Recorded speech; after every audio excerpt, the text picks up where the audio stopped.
I slutten av september fortalte NRK om 17 år gamle Lars Christian Valand. Gjennom hele skolegangen har han slitt med lesing og skriving.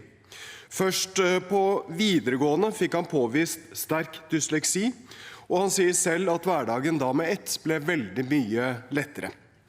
Lars Christian er ikke alene. Ifølge NRK får 1 av 5 først påvist dysleksi på videregående. Det som de første skoleårene kanskje var et lite problem, får dermed vokse seg stort. Mange av disse elevene mister motivasjon og læringsglede. Konsekvensene for disse ungdommene kan forplante seg resten av livet. Forskningsprosjektet På sporet viser til studier fra en rekke land som viser at elevene som sliter med å komme i gang med lesing det første skoleåret, har høy risiko for å streve med lesing senere i skoleløpet. I tillegg viser forskning at elever med lese- og skrivevansker har bedre utbytte av tidlige tiltak enn senere tiltak. Dette er noe av bakgrunnen for at Høyre i regjering fikk på plass en storsatsing på tidlig innsats i barnehage og skole.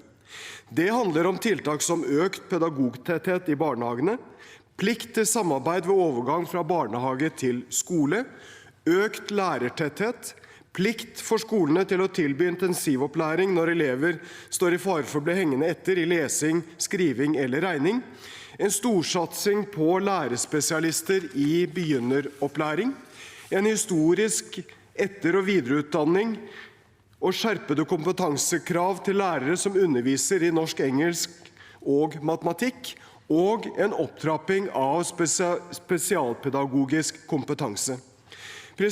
Mye går heldigvis i riktig retning i skolen. I 2013 fullførte mer enn 7 av 10 videregående skole. Nå fullfører mer enn 8 av 10 ungdommer. Det er likevel en ikke ubetydelig andel elever som sliter faglig og som står i fare for å droppe ut. Og det kan dessverre være tilfeldigheter som avgjør om en elev blir fanget opp tidlig i skoleløpet eller ikke. Det er fortsatt store kvalitetsforskjeller mellom skoler, kommuner og fylker. Det kan være flere år med læring som skiller elevene på ulike skoler.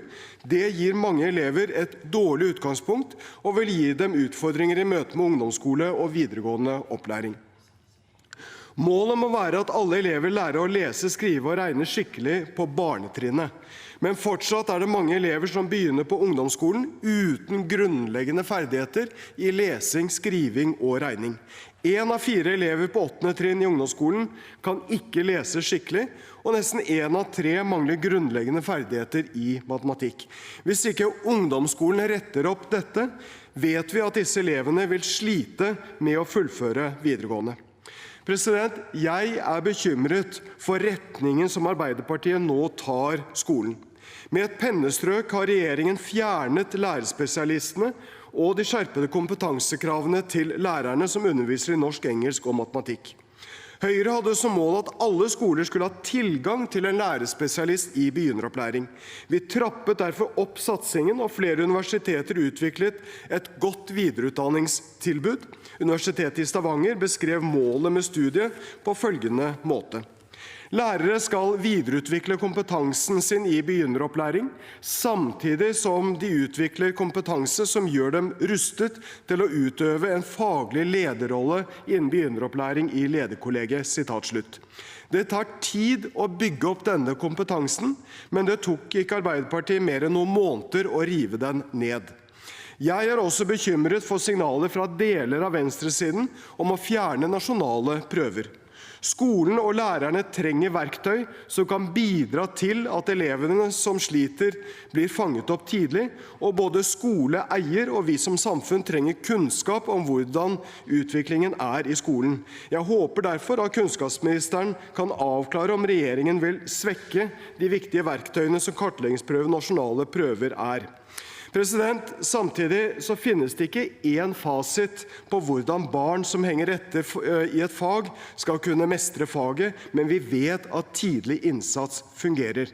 Jeg ser derfor frem til å høre statsrådens syn på hvordan skolene kan følge opp plikten til intensivopplæring og bidra til at elevene får gode lese-, skrive- og regneferdigheter.